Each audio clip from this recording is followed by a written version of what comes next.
right, thank you so much for staying with the program. Welcome back. You're watching Morning Cafe. This morning, as you can see behind me, we are in a different location. We are at the Dorcas Rigathi Foundation. You know what you're about to talk about. This morning, we want to talk about the role of the girl child. Last time we were here, we were talking about the role of the boy child, and we shift gears now into matters of the girl child. And with me on set, of course, we have a live audience. Let me start with the audience today. We have a live audience to help us with this conversation. And of course, none other than Her Excellency Pastor Dorcas Rigathi, and of course, our counselor here, Richard Ziwa Zimbalist, to help us understand how the empowerment of the girl child is doing, the initiatives that have been put in place to empower the girl child. How are we doing as of 2025? Karibu sana to the show. Once again, this is Morning Cafe. You're welcome, Your Excellency. And I want us to start right into this particular discussion. Right, the last time we were here, we were talking about the role of the boy child and the empowerment initiatives. How would you rate the state of the girl child empowerment? Well, I would say you can never have enough of empowering a person, but if I rate the girl child empowerment, we can put it above average, around 75%. Because for the time, from the time that we realized we had left the girl child behind, we re-emphasized with the affirmative action and all that. And for today, you'll find even those who are in the raw cadres and the attitude, the mindset of a girl is very different. The confidence that they project out there is just simply very good. But I still feel there are areas that we can be able to moderate so that the girl child can start to reflect maturity. What are these gaps that you are seeing in terms of just empowering the girl child? If you're talking about 75%, then we have 25% remaining. Then what are these gaps? The gap is a wiring towards maybe the family values, and where we are talking about the men and their counterparts, the men, and especially their peers, the attitude and the mindset towards money and life in general. I think that is a place that we would need to address so that the girl child can now be 100% and she can start enjoying full destiny and full grown dreams. Yes. And right there, here we'll be hearing from them in regards to the challenges that they feel the girl child is facing in 2025. Richard, as of 2025, Her Excellency has given us a 75%. How would you rate the status of girl child empowerment? They're doing extremely well, in contrast to the young men. If you get any age quadrant today and you take them to an opportunity to seek employment, oft-time you'll take note that they'll take the girl child and the boy child. If you look at the landscape of employers in, let's say, East Africa, you'll be amazed that the biggest number of people who are in the high-profile organization to date, they're women, the girl child. They're doing incredibly well. But the trouble is that we need a lot more. You can't say that there's no room at the top. There's still room at the top. But me, I would say we need the balance of the two. We need the young men to be grafted in the same spaces where they're flourishing. All right. So would you say that these girl child empowerment initiatives have been done so much to an extent that it is overpowering, the initiatives to empower the boy child as well? When you go back to where life happens in a home, and you hear women who are empowered say, I don't need a man, that is worrying. The family needs both genders in that experience. And I think they've had an opportunity to succeed tremendously in their careers and the spaces where they go to steward their unique crafts and abilities. But when they return home, there's a significant absence, and that gap needs to be balanced out. you can't say that you don't need men. As much as these women are succeeding, you still need a man in your life. And if you're going to raise a family, it won't take you long, but you can't raise a family alone. You need help. All right. Yeah. And Your Excellency, when a councillor is talking about the mindset, the way it has shifted in 2025, you know, we are hearing a lot of conversations, the girl child, we're talking about an independent woman. I do not need a man. A lot of women right now want to be child-free, and you know, some don't want to even have men in their homes. From where you sit during your generation, what do you think has contributed to this mindset shift? Right now, the women are okay being without the men. Yeah, I think culturally the woman had her place and the man had her place, and the roles were made in a way that they would work together. In the modern world, the more emphasis when we took the girl and put her on the affirmative action, and all the funding was going to make sure that the girl is well taken care of in terms of education, in terms of health care, in terms of the laws that were and registration that was there, so that it could protect her from the aggression, from gender-based violence. Then there were quite a number of issues that actually could back the decision to have an affirmative action for the child, for the girl child. And then the Beijing conference and all this, where the woman is being told what the man can do, she can do better. And of course, when you go to the court of law, you find that even where there is an issue where it is concerned the boy and the girl, and the girl maybe was the aggressor, the boy becomes the victim. And with all these registrations and biases and stereotype kind of thing, you find that the girl bar was raised and she has climbed very, very high. The other thing that you find is that over time, in the infrastructure of office and government, the women have been growing slowly into position. So you find now the CEO and managerial senior levels, women now by experience, others by education. Now they have invaded the space that where men used to occupy. And that is generating a mentality that is telling them that you can do without a man. But unfortunately, I always find, like the other day, there was a man, a preacher man, who wanted to pray for husbands. Did you see the scramble that was there? 10,000 women almost died trying to get into the space where they could get husbands. And of course, on the other balance, on the other scale, is a man now left behind who cannot be able to answer to the question of a girl child, of having a husband, of having a leader, and having a responsible husband. And therefore you find all these decisions and all these questions whether I'll marry or I'll not marry is actually being influenced by circumstances that are surrounding the way we have been brought up now, the breakdown of family values and all this, and then of course the affirmative action and the way we have really fought very hard to make sure that the girl space is protected. And the boy space was being, kind of removing the walls from the boy child. And I think that balance ought to be returned, because you do not progress one by destroying another.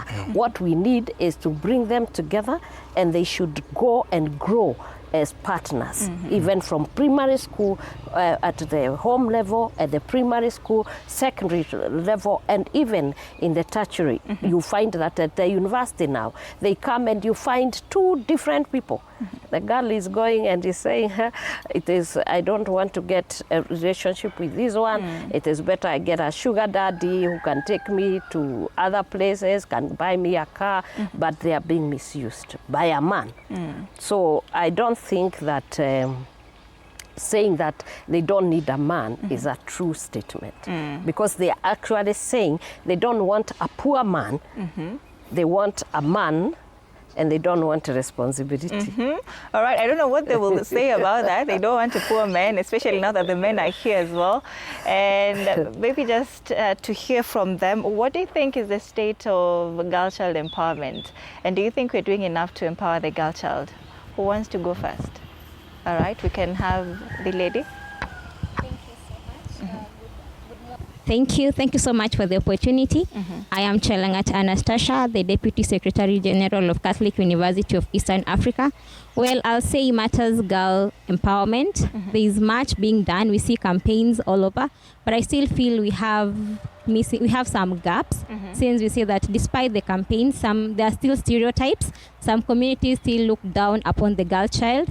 The girl child still undergoes gender-based violence. This girl child is not given the chance, or this girl is not given the opportunity to reach her potential. So I feel these things need to be worked on, because there's no way we'll be saying we are empowering the girl child, but we don't see any fruits from the girl child. Equally, I feel in as much as we're talking about girl child empowerment, we see that there is a competition that is coming up between the girl child and the boy child. The boy child feels that the girl child being empowered is a competition, and rather this is not a competition. The two of them being empowered gives a safe space. So I feel there should be a balance. And to the councillor, what can be done to ensure that there is partnership as the girl child is being empowered, the boy child does not look like this is a competition, bringing up insecurities, and that is where we'll have issues of broken marriages or single parenthood, and we know these will affect the generation that is coming. Equally, to Her Excellency, what is the church doing to ensure that the cultural stereotypes and the habits in the culture that look down upon the girl child can be sorted? Thank you. So I'll end by saying empowering a girl child is not a one-day project, but it's a continuous commitment. Thank you. All right, great. Because she's asked a lot of questions, and we'll just start with you, Councillor, since the first one was directed to you. The competition between the girl child and the boy child feeling that the girl child is being empowered more than they are. So how do we address that particular situation at hand? Thank you. Anastasia, I like the university you're going to. My wife was in Catholic University. The reality is in play, and we're all viewing it, and it requires a collective responsibility. Women have placed a huge emphasis on personal growth, and you can't guilt them or blame them for it. And it's working in their favor, because the places where they go, their skills are required and they're integrated in spaces of work. It's incumbent on us to create a balance. We all struggle with balance. We all do struggle with balance. And for those who employ people, they need to look at that. For those who are placing emphasis on supporting the girl child, they need to place emphasis on supporting the boy child. And for us in our homes, where there used to be a substitute, where we used to have an emphasis on educating the boy child. But when the quadrant changed, it appears there is a greater emphasis to accelerating the growth of a girl child than it would be for the boy child. There's a need for us to create an equilibrium to support both gender, because bottom line, in life we need each other. You need the boy child to be empowered, you need the girl child to be empowered, and it's such an exciting experience. I like the way, I will use my personal experience. It's very unnerving when you support a boy child and ignore the girl child. But it's a very exciting experience when you support a girl child. I see how I support my own significant other. We had an event somewhere in Machakos, and we are tailored to meet a particular timelines in between. I was driving at 140 so that we beat the timelines. And behind the scene, I wanted to support my wife. I really, really wanted to support my wife. But will my wife drive at 140 to support me? I bet she would not.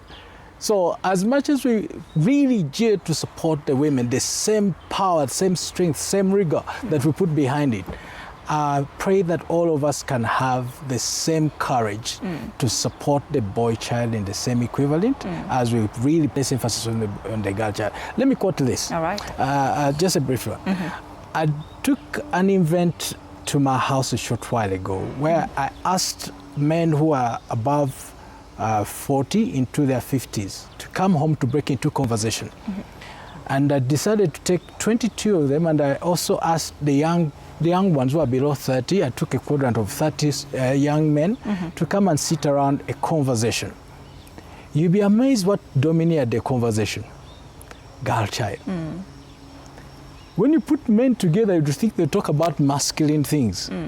But it ended up being the girl child as the subject of interest.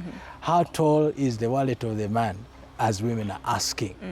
So you can't ignore the need to create a balance in our conversations to supporting the girl child as much as we support the boy child. They came at 1, they ended up leaving at 10. My wife asked, men don't talk. What were you talking about? Girl child. So there's a need to create a balance in that particular area. And I think you are not doing bad. All right. And the other question that Cheleng had asked was about how now as the church can come in to stop these cultural stereotypes. Thank you, my daughter. Let me tell you that the church is busy and working very hard to make sure that these cultural stereotypes they are removed, to be able to give the girl the space to express herself and to be able to burn in her element. You know, a woman, the substance of a woman is a very hard one, and it is tough, and it's beautiful. It is one woman, you can see a woman, and she's looking so good, and when she's offended, she will be both the angel and the devil. And therefore, to be able to activate and bring around this, the church is working towards speaking to men. And I think this is why you find I'm very passionate about the boy child. If the girl is going to find her place of honor and respect and to work and to progress and to succeed, men have to be placed where they can be able to see the woman in that light, that a woman is not a threat. So we are having counseling sessions, and where we are having men speaking to men, and you see as a mother, at least I'm accepted where men are speaking, I go there, because I believe gender-based violence, FGM, and all things that are affecting our girls, from rape even to premature pregnancies that are actually a problem. Teenage pregnancies. Teenage pregnancies by my boy children. What we need is to inculcate that respect and honor and value in a man. So when you hear me speaking all the time about the boy child, if the boy child was to be taught how to respect, to honor the dignity of the girl child, I can tell you we are going to have good marriages, we are going to have good families, we are going to have good relationships. You are not going to have all this manner of things that are going around. Because if, for instance, she wants that cultural backwardness of having FGM, we have had NGOs speak about this money poured there, but I can tell you it can stop overnight if there is a male engagement in this, because they are the ones, the fathers are the ones who are telling their sons, you cannot marry a girl without a cut. But if we were to engage, respect the space of men, understand the cultural background, and go to the same men, the council of men, the elders who are there. We discuss with them so that they can speak to their sons to accept that this is backward and this one affects the girls. And for the dignity of the girl, they need to marry just the way they are. They don't need the cut for them to be women. They don't need the cut for them to give birth to children. It is not the cut that makes a woman a respectable woman. And therefore, we need to engage the male gender to be able to overcome most of the places where the women are finding themselves in challenges which they are not able to surmount. Right. And when we're talking about bringing in men as allies in ending these vices, including gender-based violence, the men really ready, Richard, to be at the center of these conversations around girl-child empowerment, just to let them know that, a woman can be a leader as well, and they can still respect you, that a woman can earn more than you, and they can still respect you, just in the promotion and quest for equality and equity. Do you think the men are ready and willing to come to these tables, in as much as we want them to be allies in ending GBV, but allies in also girl-child empowerment? I think the introspection begins with me. Am I comfortable being with someone who earns more than me? Yes. But I think the genesis of all these cultural prejudices are hinged on the way we view the world around us, our attitudes. Because attitudes color the world the way we view it. If all of us get to introspect our thoughts and navigate this cultural prejudice that has been passed on for generations and question it and be able to change what needs to be changed. Believe me, men are ready. They would be ready, but they must go back to change the way they view the world around them. Because if it is practiced in my individual family, who is propagating this thought in my individual family? Before we make it a group experience, a cultural experience of a particular ethnic group, in your individual family, you as the man, what are the conversations you're communicating? Because it colors the way the young generation that are within your care are going to view that subject. If that conversation does not come out, it is hard. I remember saying earlier in some other conversation that what women do by talking about it, for us we do by not talking about it.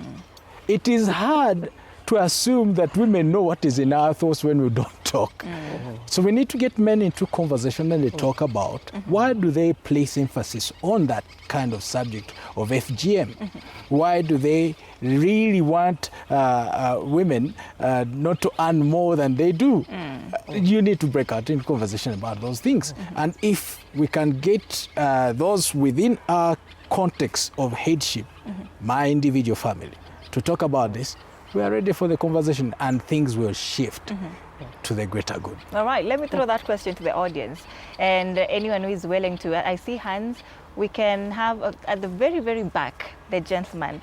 Do you think you're ready for these conversations, to be to have a seat at tables where we are speaking about girl-child empowerment and bringing you on board and making you understand that a woman can earn more than you and you will still be good. She can lead and you can still be good. Do you think you're ready for such conversations?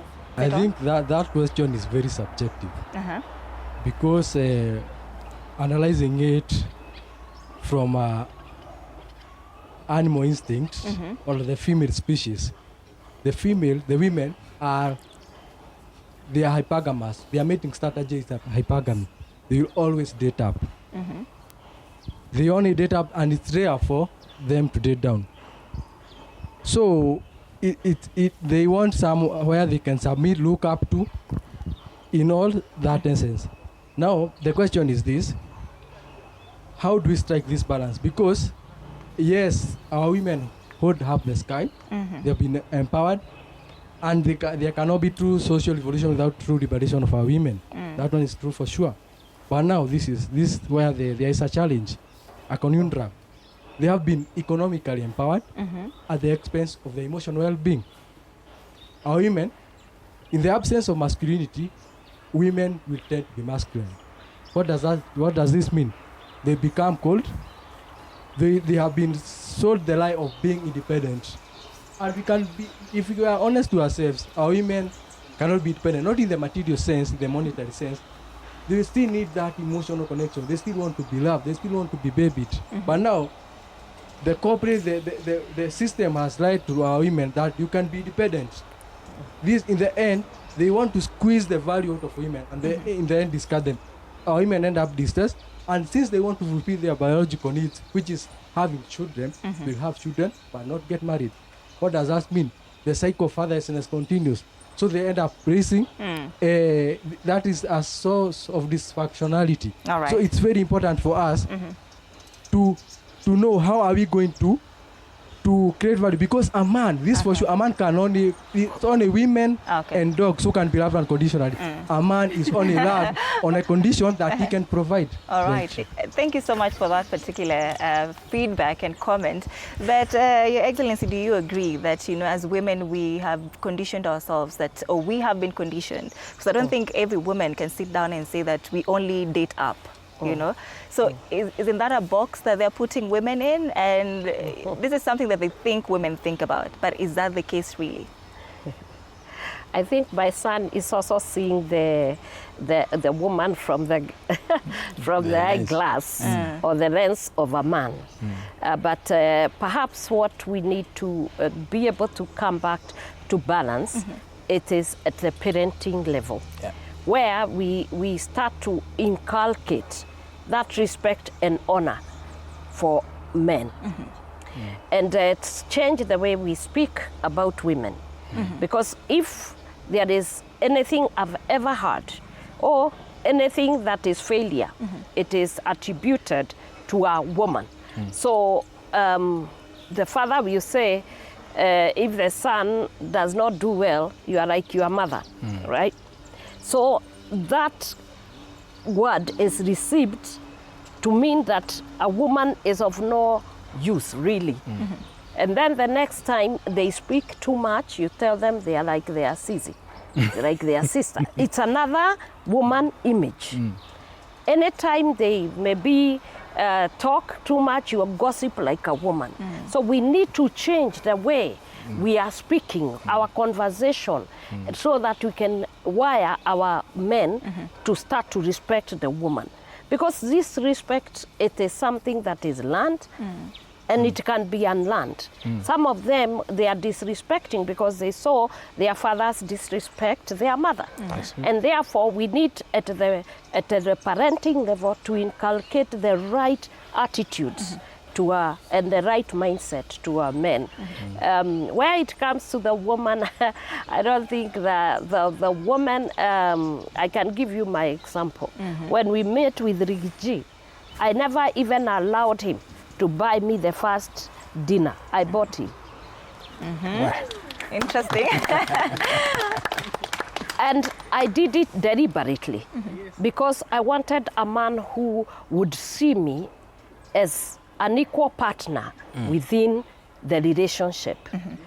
And also what the gauge I was putting is to see whether he'll be able to respect his distance in that area, because they think they are the only ones who can buy and all that. So I think we need to get to the conversation.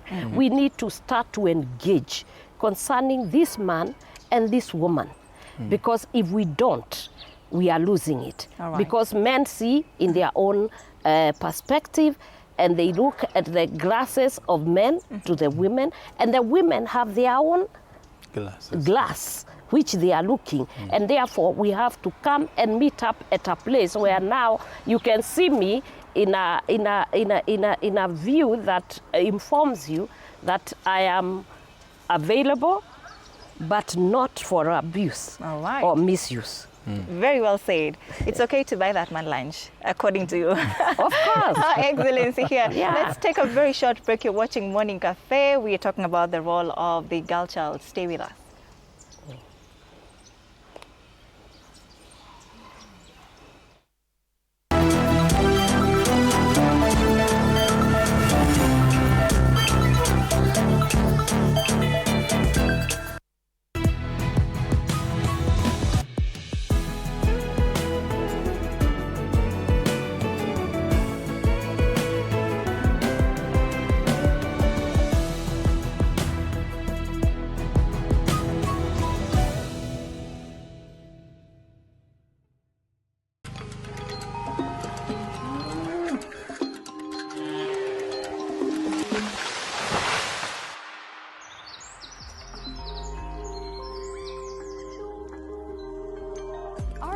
is changing every day, and so should we, for the better. Each week, we tackle the big why, the question that should be on everyone's minds. Why isn't this fixed yet?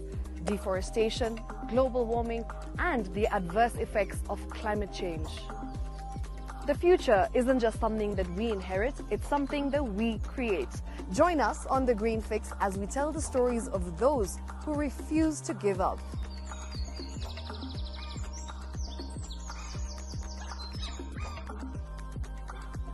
When it comes to fixing the planet, there is no time to waste. Join me, Shiksha Arora, on Thursdays at 9 p.m. on The Green Fix as we look into the big why, you and I.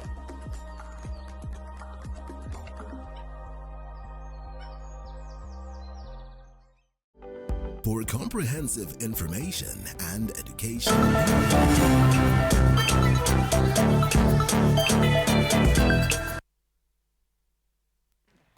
All right, welcome back. Thank you so much for staying with us. You're watching Morning Cafe.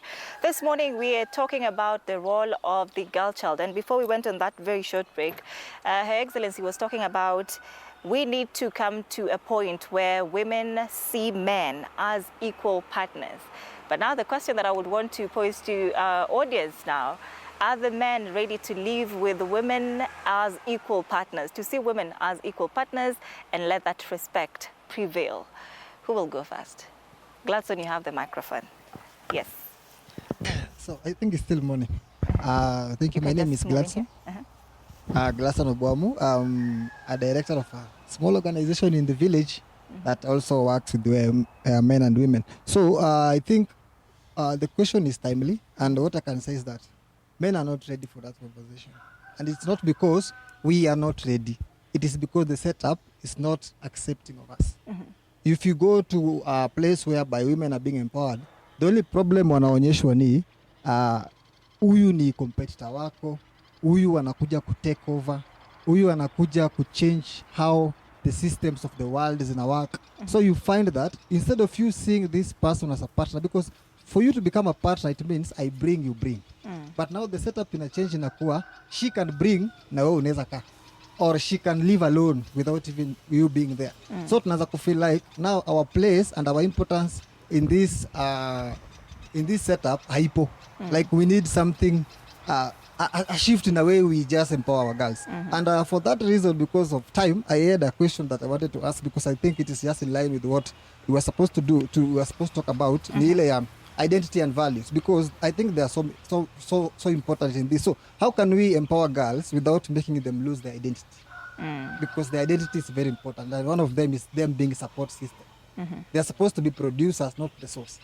Man is the source and the woman is the producer. So when a woman becomes a source, are we losing our identity as men, and are they losing the identity as women? Then the second one, the last one, ni kwamba how can we strike a balance between the two in terms of empowering to make sure that both thrive? How can we foster equity more than equality? At least wakikuja tunaona kama partners, hatuoni kama competitors. Ule ni Arsenal, mimi ni Man U, so one has to win. Yes. All right. Thank you so much, Gladson, for that. Your Excellency, the question of identity. How do you empower women without eroding that identity of the woman as a helper, as is in the Bible? Yeah. You know, I really thank you for your insights into this. But when you come to talking about the woman and the identity, the woman is made, when she's a daughter, she's a woman of the family who gives joy to the family, to the father, to the brothers, to the sisters. She's always serving. And she's a beauty that is engaging everyone around there. After that, she becomes a wife to someone. And this character is being shaped even from the very beginning. And therefore, her identity lies in her purpose. And if her purpose is not being pursued, and she's not being helped and encouraged to achieve it, then she becomes also bitter. She's, some of them, they just, you know, like the way we wear powder and we are looking all cool and corrected, but inside we are broken. And therefore they carry a lot of baggage. And what you're talking about is a baggage, not the purpose for the woman, but a woman who has been well taken care of.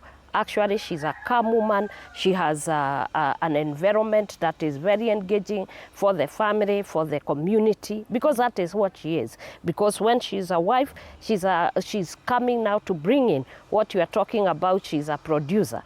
You give her a seed, she gives you a baby. You give her a house, she gives you a home. But there must be give and take. There must be that seed for her to give you a baby. There must be that house for her to make it a home.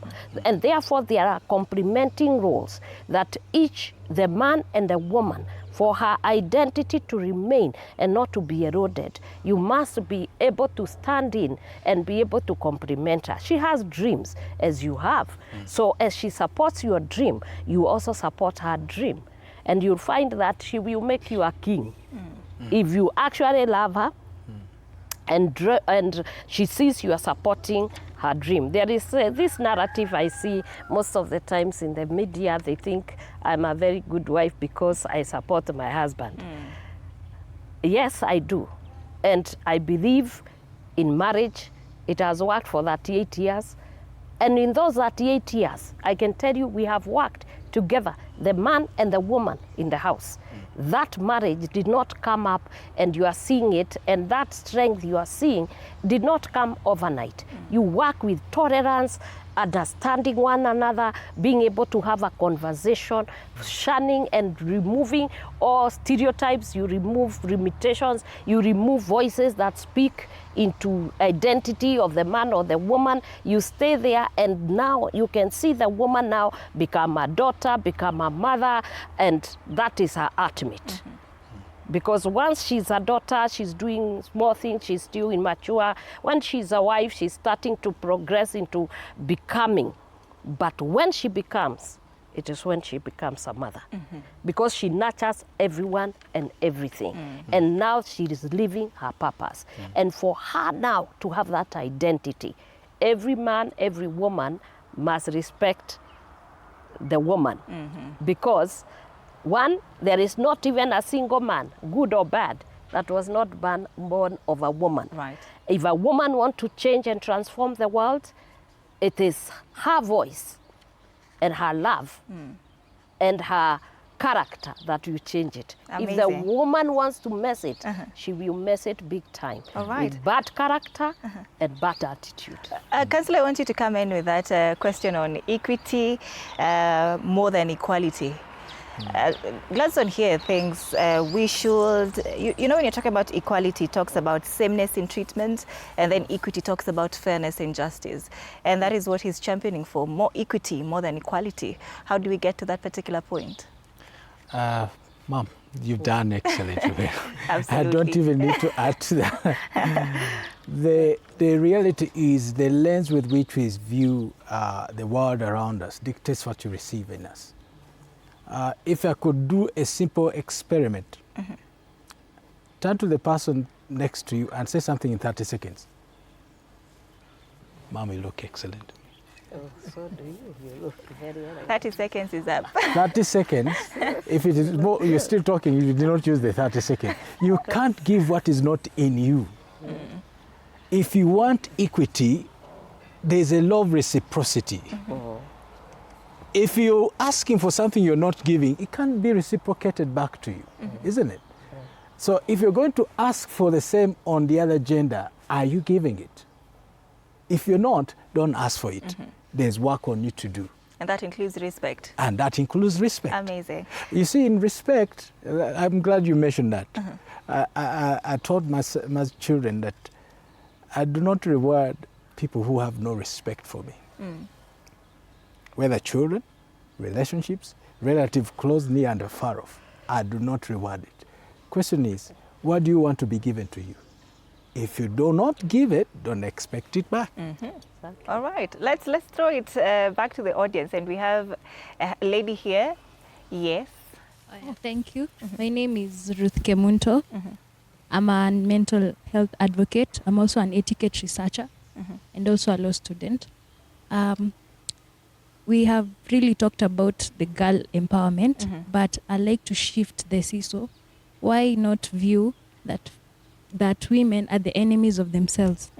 That they are the ones who brought feminism, and this feminism has become so toxic to the point the women themselves are becoming masculine. They are going out there, they are getting big jobs, they're getting big salaries, and to the point now they do not respect their men. And I feel like society has accepted it, and it has made it a norm for women to say, I'm making my money, this man is poor. And yet that feminism is the one that has brought about the problem of unemployment. And it has also made women to forget their role, which is to submit to the men. And I think that we can instead incorporate the idea of women, some women out here wanting to become soft women. They want to be stay-at-home moms. I feel like society has made it to not to be a good thing in the name of that man will abuse you. But personally, I like to be a stay-at-home mom and depend on a man, because I love to be led and I love to be told what to do. Nowadays you say, I'm just a girl, right? But Your Excellency, do you think feminism is really the issue? Because if you're looking at key principles and goals of feminism, and we do have the men who are feminists as well, and it talks about equality, dismantling oppression, human rights, and of course inclusivity as well. So in this case, is feminism really the issue that it's eroding the identity of women and also just that respect that women should have for the men? Is it the issue? In fact, needless to say that your feminine nature, or that beauty God gave you as a woman, is actually your strength. It should be able to project itself in areas of respect and areas of honor to everyone. As a natural, because that is what we are, female gender, it is meant to be birthing the right things. It is supposed to have the right attitude. It's supposed to be giving out life. And therefore, I do not even imagine that because you have a big salary, that would be an issue, or it would cause the other gender not to be employed. What is here is that money is not everything. And money does not change your attitude. Your decisions make it. You decide to disrespect someone. Money does not push you to there. And therefore, I think as we are going up in status, as we are becoming, then we must understand that that dignity must be carried around. And especially what I've said, a woman is it's an object of power. And therefore, if power is misused, that is when you find these things where you say you are equal to a man. You can never be equal to a man, because even the structure is different. Yes. And submission, as it is said, it is not where you say that submission is weakness. It's not. In fact, submission is strength. All right. And as we move forward, yes, I think you're ready. Thank you so much. My name is Wangoi, and you just mentioned something that just caught my attention. I would like to ask, when you say that a woman is not equal to a man, are you referring to the different abilities they have, or that a man is up here and a woman is down here? Secondly, I would want to ask a question about the affirmative position that was offered to the women. And I hear that it is going to be scrapped off, I think, in the next term of election. I want to ask your opinion on it. Do you feel like women have warmed up to politics and have taken up positions enough to now compete with men equally? Thank you. All right. Thank you so much, Wangoi, for that particular question. I think I'll just throw it directed to you. I think we are not talking about being equal to a man in such a way. The abilities in terms of if you can do engineering, The woman can do engineering. You can be a mechanic, he can be a mechanic. You can do he can do driving, you can do driving. You can own cars, he can use houses and all that. That's a very different way, because if that is what we are talking about, equity and equality, I think we are losing it. What we are saying here is this: a man is made to be a man. A woman is made to be a woman. They can never be equal in terms of, just taking and translating a man to be a woman or translating a woman to be a man. But what you do is you take care of what God has given you, the talents that you have, the giftings that are in you, the vision that you have. And that is what makes the difference. Because even if I was to tell you, you become a man today, or they told me I become Regathi today, my giftings are very different from Regathi's giftings. And therefore, I function within my element, he functions within his, and when we bring it together, it becomes wholesome, and it is able now to help me and help him, help the family, help the community, and help the nation. Otherwise, if we are all doing the same thing, surely even the world will be very ugly, actually, and it will be very boring. So what I'm not talking about where this and this. And when it comes also to registration, I don't think we need to deregister what we already have.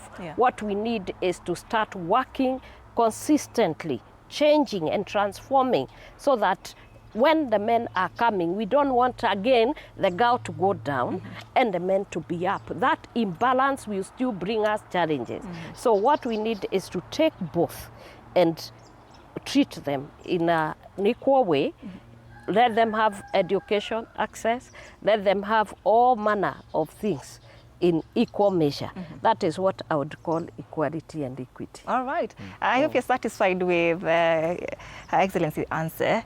And before we get into, I see so many hands. Let's start from here. We finish with these people on the front. Okay. Yeah. Thank you very much. So my name is Nimrod Aberi. I'm a law student at the University of Nairobi and a mental health advocate, having an organization as the CEO and founder called Comments Initiative. So I'm going to try to make it short and sweet. For such a tall and handsome bouncing baby boy, it's quite hard. Anyway, so my first question is, okay, first of all, let me comment on the assumption of male empowerment. Because since during the ages, those periods when we had men occupying most of the spaces, then it was assumed then that the women are not empowered, which was true. But now, when we started empowering the girls, we assume that the empowerment is still there. Even for a boy who's born today, he is empowered, because during those during that period, there was the general male empowerment. Now to my question, which I'm going to direct to the councillor.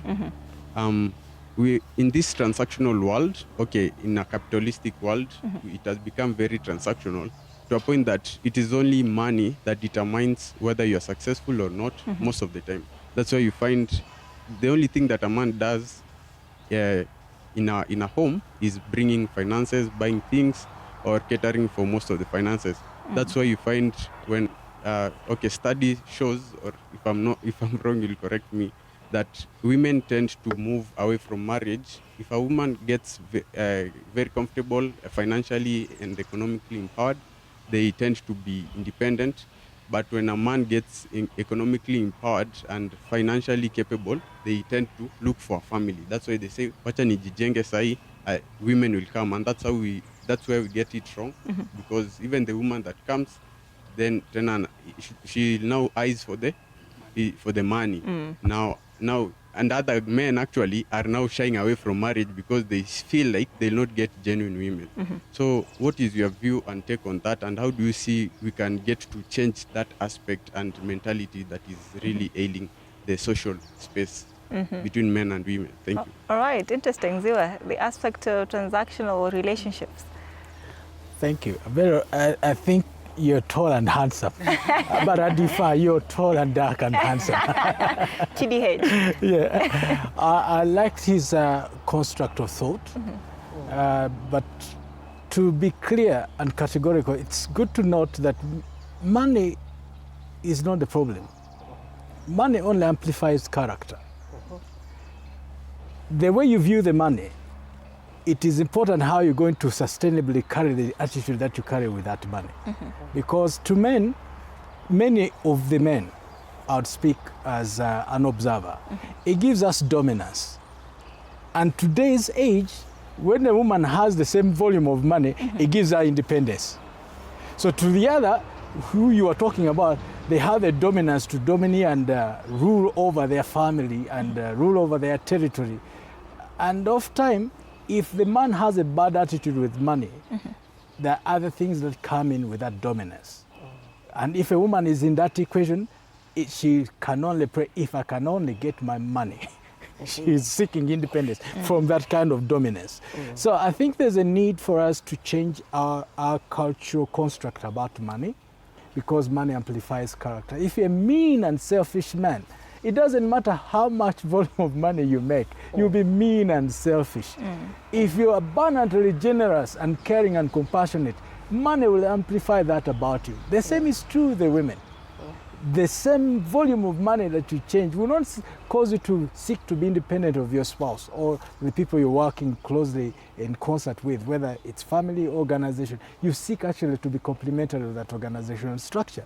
So I think one of the things we need to change deeply is the way we think about money. The values that drive us when we have money. If you have the wrong values, technically it will drive you the wrong direction. But if you have it correct, the way you view the money with the right values, it's a great resource to have. Money is good when you have the right values and have the right attitude. All right. We have a hand here, and then we can have the lady there at the very end. Yes? Okay, thank you so much. My name is Elijah, a parent, proponent of a boy child and a girl child. I'm from West Pokot County. There is a lot of or numerous organizations who are actually dedicating their time to ensure that girls and boy child are uplifting. But there is this narrative in my community that girl child is a source of wealth. So they have no right to go to school. Why do I mean this? Girl child, when they want to marry by someone, they will bring a lot of dowry, like 50 cows and maybe 30 goats. So how can the organization, the Dorcas Foundation, can re-engineer that narrative? Thank you. All right, Your Excellency. I agree, and my son knows very well. There are some communities where the girl child is really pressed down, and I think the culture and the social structures do not give the opportunity for the girl to grow and to mature to her dreams and to be free. And as he's asking, maybe I'll take your contact and we see how we can be able to work, because I told you I'll work from the male perspective. Because I believe that when we speak to the men and tell them that women are assets, but they are not properties, okay? Because even if you are to get 100 cows, and that the woman and it's your daughter, it's somebody's daughter, it's somebody's child, you can't just put them on the level of merchandise. And so we must change that, and I believe that it is many organizations are trying to work on it, but it's never enough until we have changed that, and it needs to be changed. I remember one of the girls that I've taken to a good school. I went somewhere when I was in office, and there's this girl who came, and she was dancing and she was singing. I didn't understand her language, but I could tell she was communicating something. She's called Selena. And I asked somebody, can you interpret what she's saying? She said, the girl needs a pencil, she needs a book, and she needs to go to school, and she needs to do this. And I could tell she was communicating the message to me. So I said, okay, let's give, and she'll come back and help the society. That's what her song was about. And you know, I took that girl from inside there and took her to Mount Kenya Academy today. She's one of the brightest girls there, multi-talented. She can sing, she does karate, she's a scout, she can swim. And the way she looks at things, even by now she has an album she has produced in music. She's only in grade 4. So you can imagine such talent, such potential hidden in the culture, in the filthy mediocrity of culture. That must be changed. And it is the same even where the men are also hidden and covered in those. We must call out that and we must change. All right. We had a hand there. Let's give the lady a chance. Okay, my name is Brendan Abututu and I'm an advocate for inclusion, especially disability inclusion. And mine is just to pose a challenge to both the female and male. Like we have a lot of goals, especially the couple goals. As a lady, you're like, oh, I cannot date a guy that does not drive, that does not work. Can you afford that by yourself? Yeah? If you're demanding something from a man, anything from a man, make sure that you can afford that. And as for the men also, I think what is really stagnating this country or maybe our generation is that we have a lot of entitlement. Just because I went to school to do this, I cannot do this. Personally, I am a person with albinism, but I have done a lot. I have worked at a kibanda, I have had a kibanda, I have worked in an office. I never looked at my albinism just because I am prone to not being in the sun. Yeah? You know that albinism is that condition that when you're exposed too much to the sun, you get burnt to the sun. But I'm not saying that I exposed myself to the sun. I just learned to look at my abilities more than my disability. So this is what I am encouraging both the male and female. Let's focus more on our abilities than inabilities. Don't sit there and say, oh, I am broke, so I can't do this and this. Just look at yourself challenge yourself into looking at it in this way. As much as I am broke, what can I do? What am I best at as a person? Yeah, thank you. All right, thank you. What you're not changing, you're comfortable with. Thank you so much for that. Yes. Let's have, okay. Thank you very much. My name is Enoch Kebaso, CEO of a young budding company. And I think this is one of the conversations we should be having. The young men, as much as we speak that they should get into frame, we should also support them with their talents and whatever industry it is they play. So I have a question for each of you, to Her Excellency, from your doctrinal beliefs, because you're a pastor. How does the church shape and embodify the gender roles? Because my belief spiritually is gender roles are existent because of sin. What do I mean? The moment Eve did whatever she did, Adam fell, there was a disbalance. That's why we are told the woman, her desires will be unto her man. But you see, society understands that very differently. And it tries to impose on the man to behave in a certain way, on the woman a certain way. So understanding what the role of men loving their women and also the women submitting to their husbands. To you, the psychologist, we're in a certain age because we're in a very different timeline and precedent times. The modern man is highly emasculated. What do I say? Most of the decision makers you'll find are women, and most of the time you'll find that women will always empower their fellow women. My friend said, like, if a guy gets money, he'll tend to broaden the society, but if a woman gets money, it's her money. And then the conversation has been over and over, such that we speak about the boy child, but there are no actionable insights. What am I trying to say? There's the element of paralysis by analysis. We speak about this, but at the end of the day, the decision makers are the women, are the ones who are sitting in the boardrooms. They're the ones who are hiring, and the boy child, you'll find someone who is probably highly skilled, does not get the opportunity to get that. So the emasculated man in the modern world. Thank you. Let's get another question, because we only have 2 minutes, and then we will end the show. So we want to give everyone a chance. Yes? Hi, thank you. My name is Fred Mokua, a youth advocate. And from my point of view, and I've seen the discussion, there is extremity in terms of toxic masculinity and feminism.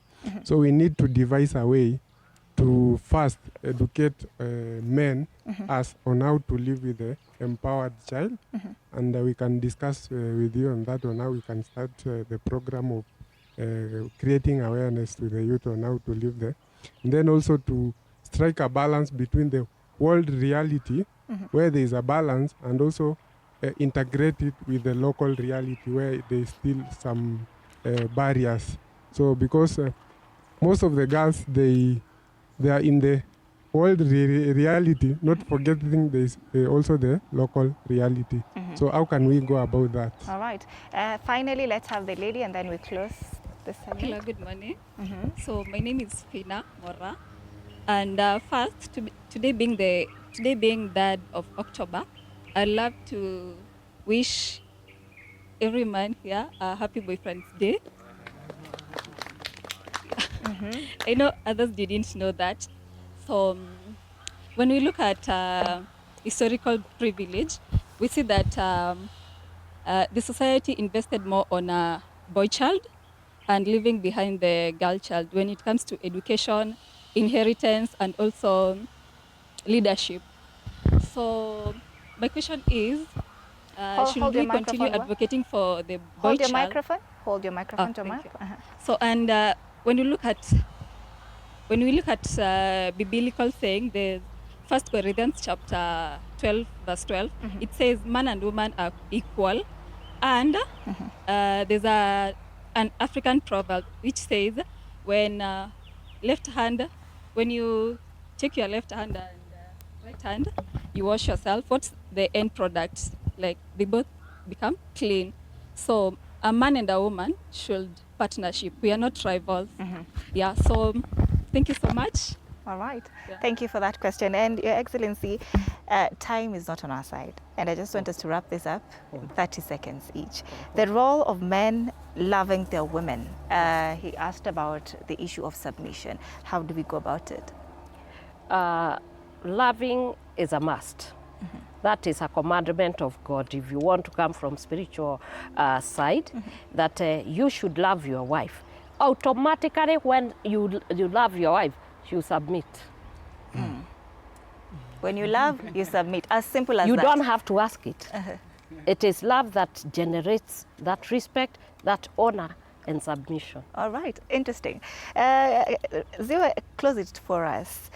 And Fred Mokua asked about the issue of toxic masculinity. We talked about it when we were talking about the role of the boy child, but now his question was, how do we train the boy child to live with an empowered girl child? Thank you. Truth be told, if you see a naked man selling clothes for you, don't buy them. If you see a toxic man telling you how to treat a woman, don't listen. But if you see a decent man who has his bride and his pride and loving and caring for her and caring for his children, listen and learn and imitate that person. I hope that helps. All right. Director, do you have a moment for a call to action, or our time is up? All right. 30 seconds each. Your call to action, Your Excellency. Yeah, I think it is time that the woman got back to her purpose, and she's not competing with anybody. You should not compete with anybody. Just compete with your dream and make sure every day you are becoming the woman God created you to be. And finally, do not listen to the voice of money. Money can buy you everything, but it is not everything. In fact, it is the beginning of all chaos and also the answer to all sobriety and unity in a family. So change your mindset and be a master of that money and a master of that authority and power God has given you, and apply it in the right way. Make a decision today and change, and you see you'll change the world. All right. Yeah. Ziwa, your call to action. I think my call to action is simple for me and for all of you. Value people and believe in people. Believe in their potentials and abilities. And genuinely love people. All right. Believe me, you provoke people to do things that will never dream possible because you value them, you believe in them, and you unconditionally love them. All right, the call to action, finally, love everybody. Love, love, love, love. Thank you so much for being part of this particular conversation. Thank you, Your Excellency, Pastor Dorcas Rigathi, for welcoming us again at the Dorcas Rigathi Foundation. We do appreciate you for that. And thank you, Richard Ziwa Zimbalist, our able counselor, for always being here for this particular conversation. Thank you so much for our audience as well for being here and for your contributions to this conversation. See you some other time. We wind it up at that. My name is Anne Odida. Good morning.